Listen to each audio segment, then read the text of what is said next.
Bom, como último ponto, eu queria falar um pouco de um debate que está correndo solto aí na rede sobre a questão dos identitários e do Robinho. Né? 2 semanas atrás, num programa do DCM, me colocaram a pergunta do que eu achava da questão do Robinho, que eu nem sabia o que era. Né?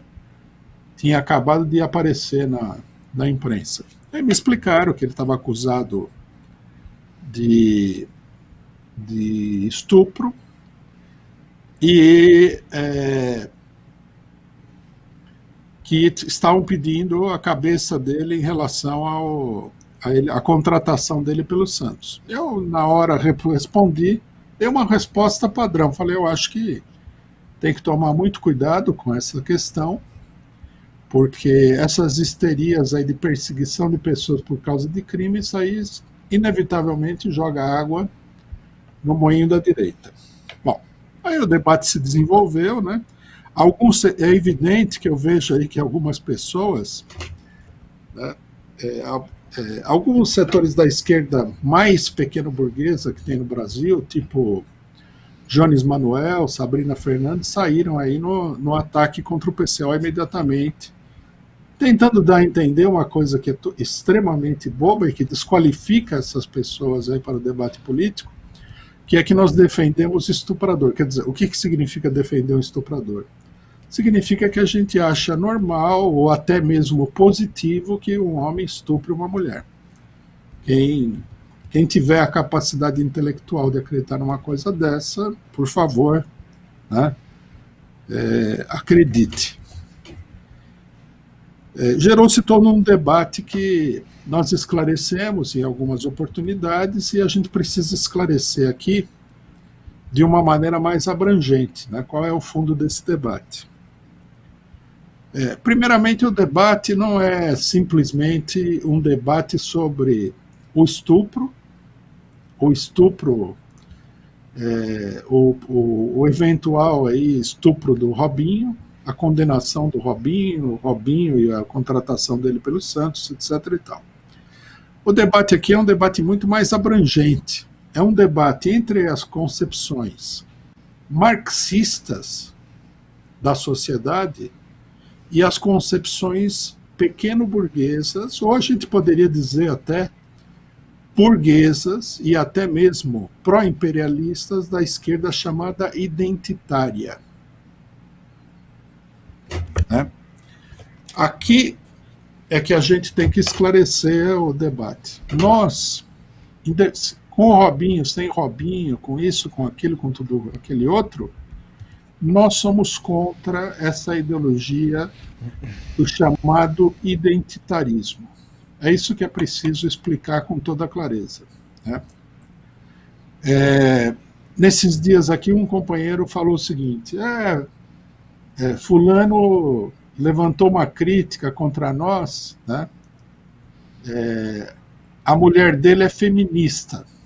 Então eu, no momento, esclareci uma coisa que eu acho importante esclarecer aqui. Feminismo e identitarismo não são idênticos. Isso já é uma primeira confusão.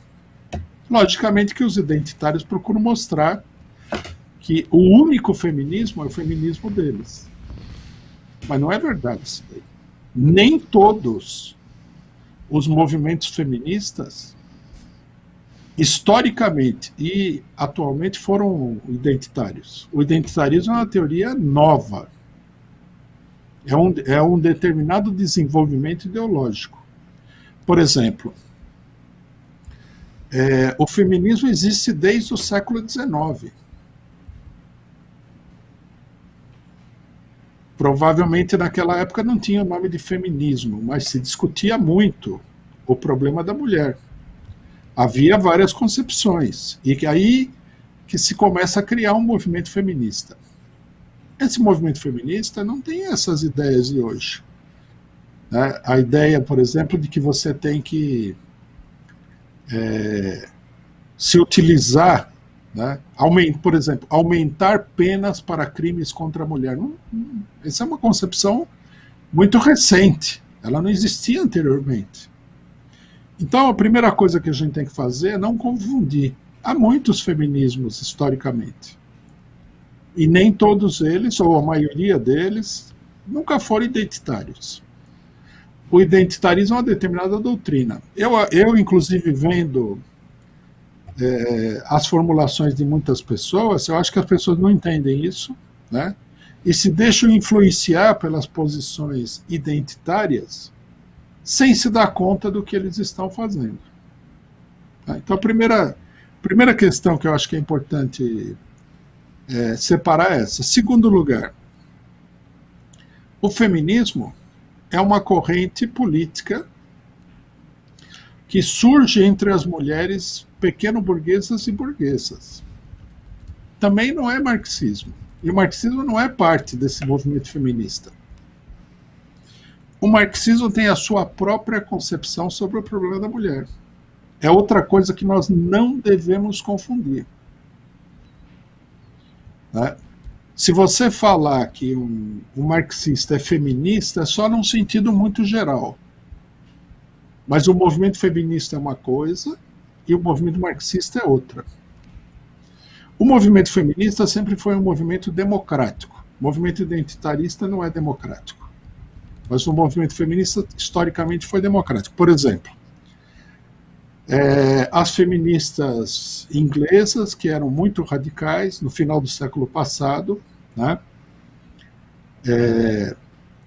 elas tinham uma posição, elas tinham como bandeira, como reivindicação fundamental, o direito de voto para as mulheres.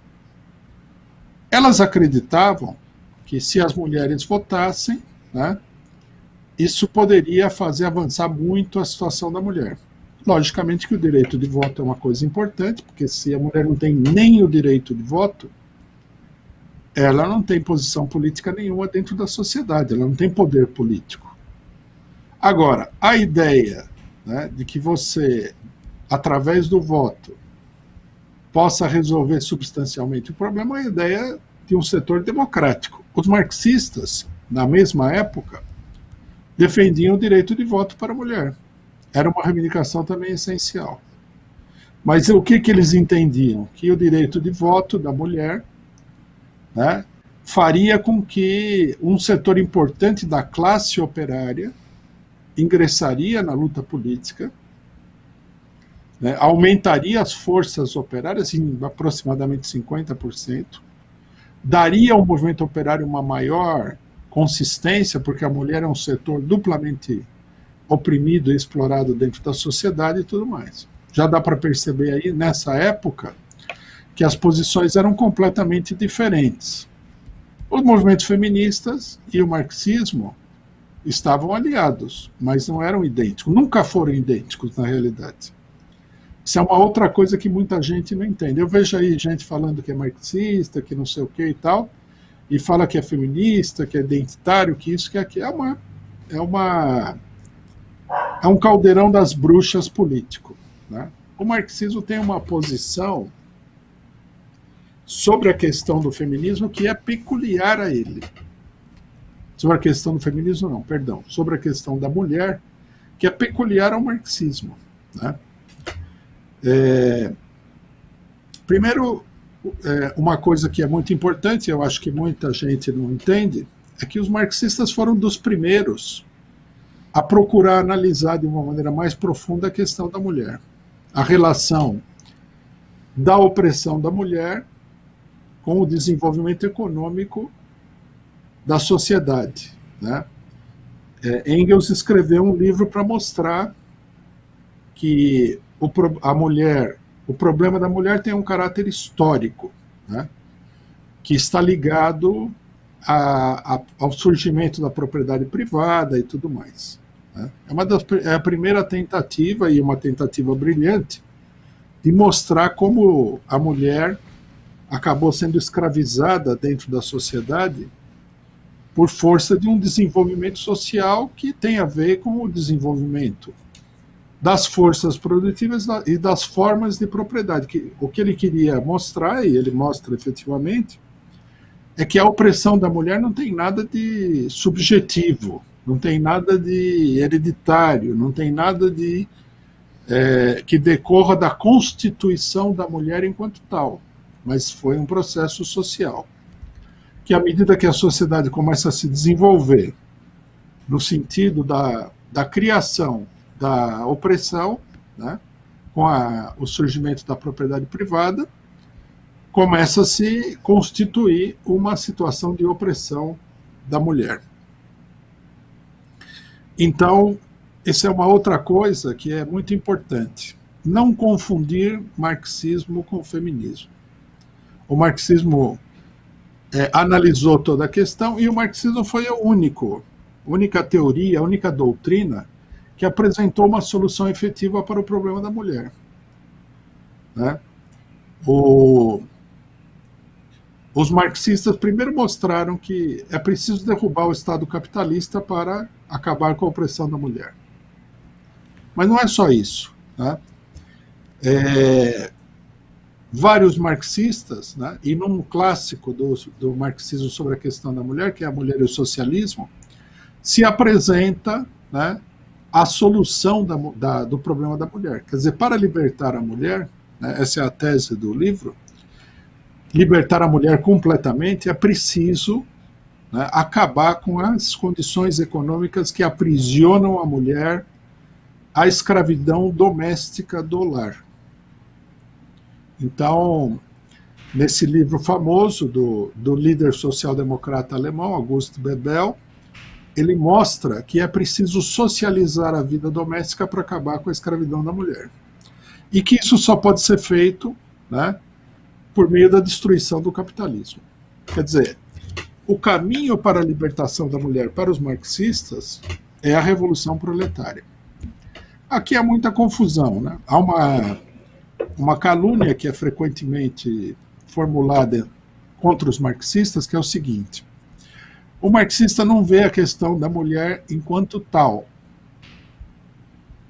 Né? Ele simplesmente diz assim, não, o problema da mulher a gente não deve tratar hoje em dia porque ele será resolvido no futuro pela revolução socialista. Isso é totalmente absurdo. Né? Primeiro porque os marxistas não encaram nenhum problema desse ponto de vista. Se o problema da mulher pudesse ser encarado desse ponto de vista, todos os demais problemas seriam encarados, inclusive da classe trabalhadora. Por que nós vamos lutar por aumento de salário se a única solução é a revolução socialista?